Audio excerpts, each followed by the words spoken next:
Olá, boa noite. São 8 horas e 20 minutos em Brasília. A TV Senado segue com a cobertura especial nesse dia em que os brasileiros foram às urnas para escolher presidente da República, governadores, senadores e deputados. Este programa ao vivo está sendo transmitido para todo o Brasil. Além da TV Senado, você pode assistir no nosso portal na internet. E participa da nossa cobertura o jornalista Hermes Coelho. Boa noite, Hermes. Boa noite, Aloísio. Boa noite a todos. Nós vamos acompanhar a totalização dos votos, continuar acompanhando, você que já vem acompanhando desde as 5 da tarde com a Dinalva e a Antônia. E nós temos aqui novos números já no estado de Roraima, Aloísio, com 59,3% das urnas apuradas. Continua na frente Telmário Mota, do PDT, com 40,39%, seguido de Luciano Castro, do PR, com 22,57%. Em terceiro, Anchieta, do PSDB, com 20,3%, isso para senador em Roraima. Os números mais recentes para presidente, já temos 91,71% das urnas apuradas. Dilma Rousseff com 40,91%, seguida de Aécio Neves com 34,38%. Em terceiro, Marina Silva com 21,11%. Aloísio, temos também os números mais recentes para senador em Alagoas, com 61,72% das urnas apuradas. O senador Fernando Collor está garantindo, até o momento, a reeleição dele com 57,68%, seguido de Heloísa Helena, ex-senadora, candidata pelo PSOL, com 30,44%. E em terceiro, Omar do DEM, com 10,67%. Temos também os números mais recentes para governador em Alagoas, com 61,72% das urnas apuradas. Renan Filho vai liderando com 53,22%, Renan Filho do PMDB, seguido do senador Benedito de Lira, do PP, com 36,62%. Em terceiro, Júlio César, do PSDB, com 6,09%. São esses os números até o momento, Aloysio, e a gente vai sempre atualizando aqui você, os nossos convidados e os telespectadores da TV Senado. Obrigado, Hermes. E para analisar esses números, estão aqui com a gente o historiador e professor da Universidade de Brasília, Antônio Barbosa, e o analista político do DIAP, o Departamento Intersindical de Assessoria Parlamentar, Antônio Augusto de Queiroz. Boa noite, Antônio Augusto. Boa noite, professor Antônio Barbosa. Boa noite. Tudo bem? Eu queria que vocês começassem a nossa conversa aqui com a análise dos números da disputa para presidente. Antônio Augusto, começar por você. O que é que te surpreendeu nesses números que já ultrapassam 90% das urnas apuradas? Pois é, o que surpreendeu fortemente foi o desempenho do senador Aécio Neves. Ele teve altos e baixos ao longo da campanha. Todo mundo imaginava no primeiro momento que a disputa se daria mesmo entre a Dilma e o Aécio, pelas estruturas partidárias que tem, mas a tragédia que retirou da disputa Eduardo Campos fez com que a Marina voltasse para a disputa, assim como ocorreu na eleição passada, e ela, em dado momento, conseguiu quase com uma comoção nacional e cresceu barbaramente. Só que ela cometeu um erro nesse processo, que foi divulgar o seu programa de governo. Nenhum dos outros candidatos divulgou. Ela divulgou e foi questionada pelo seu programa. Ela mexeu, por exemplo, com um tema sensível, que é a energia, especialmente o pré-sal, né? Mexeu com a independência do Banco Central, que é outro tema complicado, falou em flexibilização da legislação trabalhista, enfim, deu uma série de motes que fez com que ela fosse objeto de acusação e de cobrança por vários candidatos, e, na medida em que ia recebendo pressão, ia mudando de opinião, por exemplo, como o casamento gay, etc. E isso demonstrou uma instabilidade muito grande. E isso fez com que o Aécio recuperasse a confiança, né? E o próprio PT divulgou amplamente que o Aécio seria um candidato mais experiente, né? Mais seguro, né? Com uma base partidária melhor e, portanto, com melhores condições de governabilidade. E agora Aécio está aí na disputa, próximo da Dilma, 6 pontos de diferença, e vai ser um candidato muito competitivo no segundo turno. Professor Antônio Barbosa, o senhor esperava esse desempenho do candidato Aécio Neves? Bem, eu tenho a impressão que ninguém poderia esperar, tendo em vista as pesquisas de opinião que nos bombardearam nesse período todo. Não nos esqueçamos que durante um determinado momento, exatamente quando o furacão Marina estava mexendo e mexendo profundamente nos alicerces dessa campanha, não faltou quem sugerisse ao senador Aécio Neves que renunciasse ou que desistisse da própria candidatura. Então, algumas coisas me chamam a atenção. Em primeiro lugar, essa eleição reitera uma prática da política brasileira contemporânea, que é a dualidade, a grande luta entre PSDB e PT. Eventualmente, nas últimas eleições, aparecia uma possibilidade de uma terceira via, de uma terceira alternativa, como foi a própria Marina nas eleições de 2010, mas no fundo prevalece esse dualismo entre PT e PSDB, e a eleição de hoje acabou de confirmar isso. O segundo aspecto a ser salientado foi a garra do próprio senador Aécio Neves.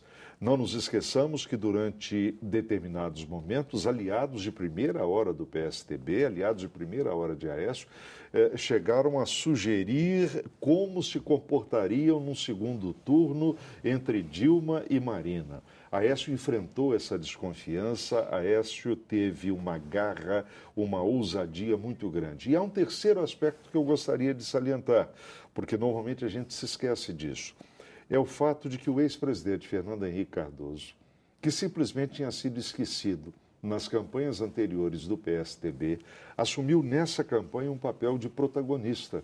E nos últimos 20 dias, talvez, ele teve uma atuação ainda mais destacada, e eu acho que foi também importante para auxiliar essa subida do senador Aécio Neves. Ok, nós vamos continuar nessa discussão, mas vamos voltar agora ao jornalista Hermes, porque tem mais informação aí, não é, Hermes? É isso mesmo, Aloysio. Nós estamos agora ao vivo por telefone com o senador eleito pela Paraíba, José Maranhão. Ele vai conversar conosco agora. Agora não? Olha, aí sim, boa noite. Parabéns, senador eleito, José Maranhão, eleito pelo PMDB. Primeiro, parabéns. Qual é o sentimento agora, depois dessa vitória? Será que ele não está nos ouvindo? Boa noite, senador José Maranhão. Acho que ele está sem retorno. Olha só, daqui a pouco a gente volta a tentar contato com o senador eleito pela Paraíba, José Maranhão, mas nós temos aqui já vários senadores eleitos, né, em vários estados, com os resultados. A gente tem, por exemplo, Fernando Bezerra, que foi eleito senador pelo PSB em Pernambuco. Temos também Romário, que até então, atualmente deputado federal, eleito senador pelo PSB do Rio de Janeiro. Lazier Martins, pelo PDT do Rio Grande do Sul, todos já eleitos, confirmados. Temos também Acir Gorgax, pelo PDT de Rondônia, que até conversou ao vivo com a Dinalva há poucos minutos. Dário Berger, do PMDB de Santa Catarina, mais um senador eleito para os próximos 8 anos. Antônio Anastasia, pelo PSDB de Minas Gerais, partido do senador Aécio Neves, atual governador. Tasso Gereissati, que volta ao Senado pelo PSDB do Ceará. Temos mais alguns nomes. Paulo Rocha, pelo PT do Pará. José Maranhão, pelo PMDB da Paraíba, que a gente está tentando esse contato com ele. A qualquer momento a gente volta a conversar ao vivo. José Serra, eleito senador pelo PSDB de São Paulo. E a gente vai tentar contato com ele. Quando retomarmos esse contato, Aloysio, a gente volta. Já conseguiram contato? Olha, a produção conseguiu contato, então a gente vai aproveitar para conversar. Boa noite, José Maranhão, eleito senador pelo PMDB da Paraíba. Boa noite, parabéns. Boa noite a você, boa noite aos ouvintes da TV Senado e todo o Brasil. Estou à sua disposição. Quero saber do senhor, então, o senhor acaba de ser eleito, eu sei que é um momento de muita emoção, mas o senhor já tem as linhas que o senhor vai trabalhar aqui nos seus 8 anos de mandato? Sim, priorizar os interesses de segmentos da educação. Eu não posso dar uma entrevista.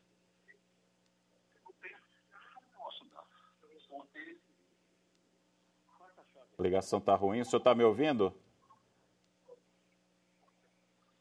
Aloysio, a gente tenta esse contato com mais calma, a gente vai conversar daqui a pouco com calma com José Maranhão, eleito senador, e uma correção. A Antônio Anastasia, que foi eleito senador pelo PSDB, ele governou Minas Gerais até recentemente, lógico. Ele saiu candidato, não é o atual governador. Se licenciou para encarar a disputa ao Senado, não é verdade? Agora, a gente viu aí uma rodada de alguns senadores eleitos por vários estados do Sul ao Nordeste, passando pelo Sudeste. Alguma surpresa para vocês? Alguma surpresa? Alguém que vocês destacariam pelo ineditismo da chegada ao Senado? Como é que vocês fazem essa análise? Não seria surpresa, mas o ineditismo, sim, Romário, não é, que ficou conhecido no Brasil, amado pelos brasileiros como um grande jogador de futebol e que teve uma passagem interessante pela Câmara dos Deputados. Quer dizer, sob esse aspecto do ineditismo de um ex-jogador de futebol muito famoso chegar ao Senado, eu acho que a eleição... E chega rapidamente. E chega muito rapidamente, com uma votação profundamente expressiva. Eu acho que é um fato a ser salientado. Mas existem outros aspectos a ser considerado. E como historiador, eu acho que eu não poderia deixar de falar isso. O Senado brasileiro, especialmente depois de 1946, mas principalmente depois das eleições de 1974, em pleno regime militar, na metade do regime militar, adquiriu uma importância política extraordinária a partir de 74. E nós vamos observar que ele passa a ser um local de atração, um local privilegiado de atuação política de grandes lideranças estaduais, sobretudo governadores de estado. Então parece uma coisa quase que inevitável. A pessoa cumpre o seu mandato, ou às vezes 2 mandatos de governador de estado, e o que lhe resta, o que se lhe apresenta é a alternativa de vir para o Senado. Isso confere a esta casa, ao Senado, uma força política muito grande. Nós acabamos de ver nessa relação de senadores já eleitos, alguns ex-governadores, alguns dos quais que já foram senadores. É o caso de José Serra, de São Paulo, é o caso de Tasso Gereissati, do Ceará, é o caso do José Maranhão, da Paraíba, e assim por diante. Quer dizer, pessoas que exercem uma liderança muito forte nos seus respectivos estados, que normalmente chegam aos governos estaduais, se voltam para o Senado como uma espécie de culminância da sua carreira política. Antônio Augusto, com que cara fica o Senado a partir do ano que vem? O Senado ele vai ser um Senado muito qualificado do ponto de vista da experiência política e também muito conservador na medida em que mesmo aqueles que chegam como novidade, que é o caso do Regufe e o caso do Romário, politicamente não tem se alinhado mais à esquerda no espectro político, né? Por exemplo, o Regufe tem uma série de posicionamentos que o segmento feminista não aprova, por exemplo. Então, nós temos uma situação, em relação aos nomes apresentados aí, de retorno de ex-governadores, de pessoas com larga experiência. A novidade, na minha avaliação, é de que o PSDB, embora numericamente fique na 3ª posição no Senado, certamente terá a bancada mais qualificada. Você reelege o Álvaro Dias, né? Chega aqui o Tasso Gereissati, chega o José Serra, chega o Anastasia. Então, você vem o deputado Caiado, que também é uma outra linha que vai dar uma nova dinâmica ao Senado, né? E vem celebridades como o Romário ou apresentador de comunicação como o do Rio Grande do Sul, Lazier, que se elegeu graças a um programa muito popular lá no estado, tal, derrotando o ex-governador e o ex-governador Olívio Dutra e também o senador tradicional Pedro Simon, né, que concorreu lá no estado. Então, o que se espera do Senado, na verdade, é um senso de responsabilidade muito forte em relação à situação do país, que é uma situação preocupante, que vai requerer um ajuste, e provavelmente, diferentemente da Câmara, onde vai haver uma renovação superior a 50%, mas que certamente não terá esse mesmo nível de responsabilidade do ponto de vista fiscal. Tem uma pauta pendente na Câmara que é um assalto ao orçamento público que certamente vai ser tensionada nesse seguinte. Então, o Senado vai ser o ponto seguro do governo no que diz respeito ao ajuste. Em relação ao que o Antônio Augusto acabou de dizer, com que eu concordo, eu destacaria a força política desses senadores do PSDB que vêm para o Senado, Mas destacaria, embora a gente não tenha ainda nesse momento os números totais, eu destacaria para a bancada do PDT e do próprio PSB, que, ao que me consta, tende a aumentar no Senado agora. Eu tenho que confirmar, mas me chamou a atenção os senadores eleitos pelo PDT, especialmente pelo PDT e pelo PSB. Eu queria daqui a pouco que a gente fizesse uma análise de como é que essa eleição aconteceu em alguns estados, porque parece que em alguns estados a totalização já está encerrada. Quem tem essas informações é o Hermes, não é, Hermes? É isso mesmo, Aloysio. Aqui no Distrito Federal, por exemplo, já temos 100% das urnas apuradas e, lógico, já confirmada a eleição de Regufe, do PDT, com 58,34% dos votos. Em segundo ficou Magela, do PT, com 18,94% dos votos. E em terceiro, Gin Argelo, do PTB, que atualmente é senador. Para governador, Hollenberg, com 45,23% dos votos, vai disputar, pelo PSB, com Jofran Frejá, que ficou em segundo, 27,97% candidato do PR. Em terceiro, o atual governador Agnello Queiroz, que terminou com 20,07%. Agnello, governador do Distrito Federal atualmente. No Mato Grosso do Sul, também 100% das urnas apuradas e Simone Tebet, do PMDB, foi eleita senadora com 52,61% dos votos. Em segundo ficou Ricardo Ayashi, do PT, com 23,09%. E em terceiro, Alcides Bernal, do PP, com 16,78%. No Mato Grosso do Sul também, para governador, teremos segundo turno. Delcídio do Amaral, do PT, com 42,92% dos votos, vai enfrentar Reinaldo Azambuja, do PSDB, com 39,09% dos votos. Em terceiro, Nelsinho Trade, do PMDB, com 16,42% dos votos. Agora, com 95,17% das urnas apuradas para presidente, Dilma se mantém na liderança com 41,14% dos votos, seguida de Aécio, com 34,08% dos votos, e terceiro, Marina Silva, com 21,19% dos votos apurados até o momento. Aloysio. E olha, a gente praticamente já tem uma definição de que Dilma e Aécio vão sim se enfrentar no segundo turno, e a gente vai mostrar agora o perfil de Dilma Rousseff, ela que tenta a reeleição, é a aposta do Partido dos Trabalhadores para permanecer 16 anos na presidência. A mineira Dilma Vana Rousseff tem 66 anos. Ela começou a militância política logo após o golpe militar, em 1964. Defendeu a luta armada contra a ditadura e participou da organização clandestina VAR Palmares. Presa entre 70 e 72, foi torturada pelo regime. Quando deixou a prisão, fez vestibular e formou-se em economia no Rio Grande do Sul, onde reconstruiu a vida após a redemocratização. Filiada ao PDT de Leonel Brizola, foi secretária da Fazenda de Porto Alegre em 1985. No fim dos anos 90, assumiu a Secretaria Estadual de Minas e Energia e, em 2001, filiou-se ao PT. Dilma ajudou a elaborar o programa de governo do então candidato à presidência da República, Luiz Inácio Lula da Silva. Com a vitória do petista, foi ministra de Minas e Energia no primeiro mandato e chefe da Casa Civil a partir de 2005. Em 2010, foi eleita a primeira mulher presidente do Brasil. Dilma se casou 2 vezes, em 67, com o jornalista Cláudio Galeno, que conheceu na luta contra a ditadura, e em 69, com o advogado Carlos Araújo. Os dois viveram juntos até o ano 2000 e tiveram uma filha, Paula. Dilma é avó de Gabriel, de 4 anos. Ela promete manter o nível de emprego, valorizar o salário mínimo, assegurar os investimentos em infraestrutura e controlar a inflação.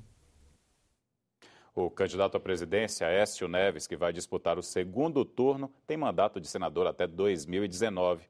Ele começou a carreira política acompanhando o avô, Tancredo Neves. Aécio Neves da Cunha nasceu em Belo Horizonte e tem 54 anos. É neto e herdeiro político de Tancredo Neves, primeiro presidente civil após o regime militar, que morreu sem tomar posse. Aécio exerceu 4 mandatos como deputado federal, foi constituinte, presidente da Câmara e 2 vezes governador de Minas Gerais.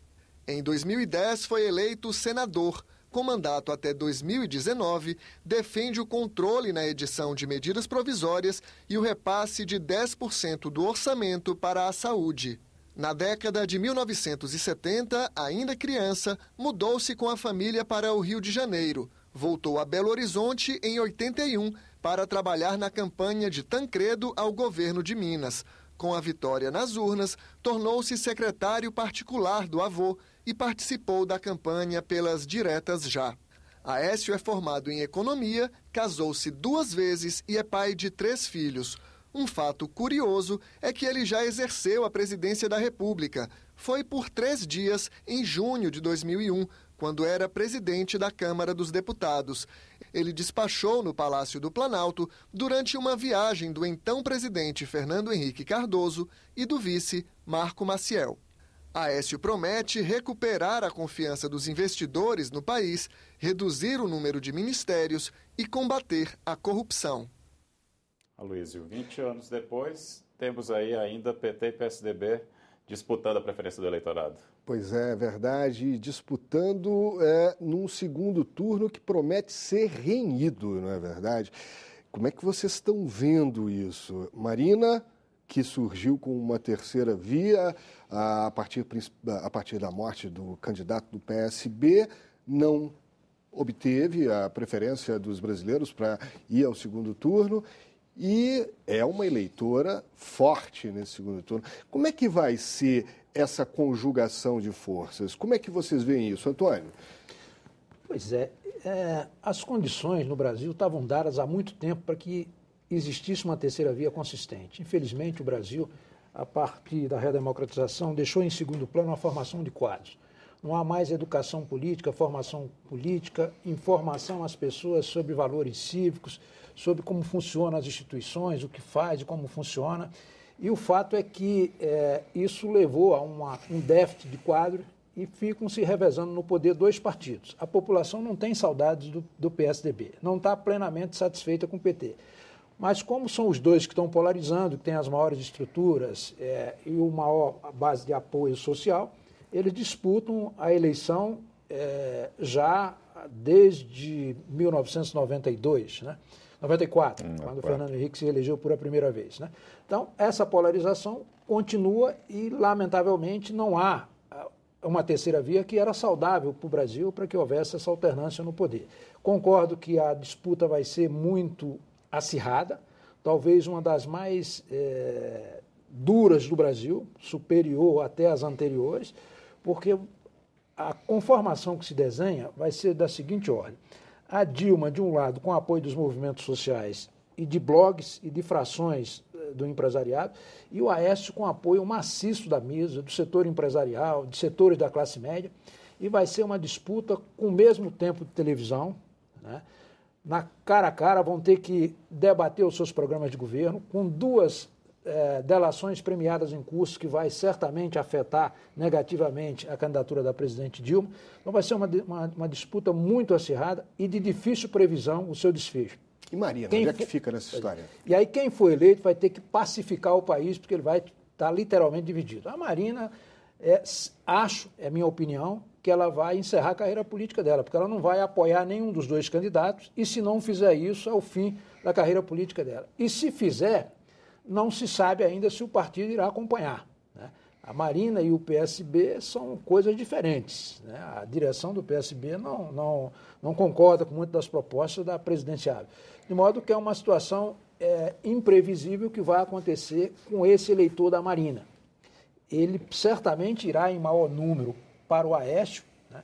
Mas se a Marina decidir por um dos candidatos, pode ser que ela eventualmente amplie esse apoio do Aécio, se for para o Aécio, ou divida melhor os votos com a Dilma, e nesse caso ela seria a favorita. Você concorda com isso, professor? Concordo. A Marina está numa situação complicada aí? Eu concordo com quase toda a análise do Antônio Augusto, exceto num ponto que eu vou dizer aqui agora. Em relação à Marina, eu não tenho dúvida. Ela não pode fazer agora o que fez há 4 anos, quando simplesmente se omitiu do segundo turno. Eu tenho a impressão, e isso o Antônio disse, se ela se omitir, não se manifestar, está encerrada a sua carreira política. E quanto a isso, eu não tenho dúvida alguma. Acho que vai ser uma campanha bastante acirrada, mas acho que isso é altamente positivo. E a minha discordância em relação ao ponto de vista dele é que eu não vejo mal no fato da democracia brasileira ter 2 partidos extremamente fortes, porque é assim que funcionam as democracias em praticamente o mundo inteiro. Eu não vejo maiores problemas em relação a isso. O ideal mesmo seria que houvesse uma definição muito mais clara de cada um deles, no caso o PT, no caso o PSDB, sem essa geleia que acontece na política brasileira e que, de certa maneira, o PMDB representa muito bem.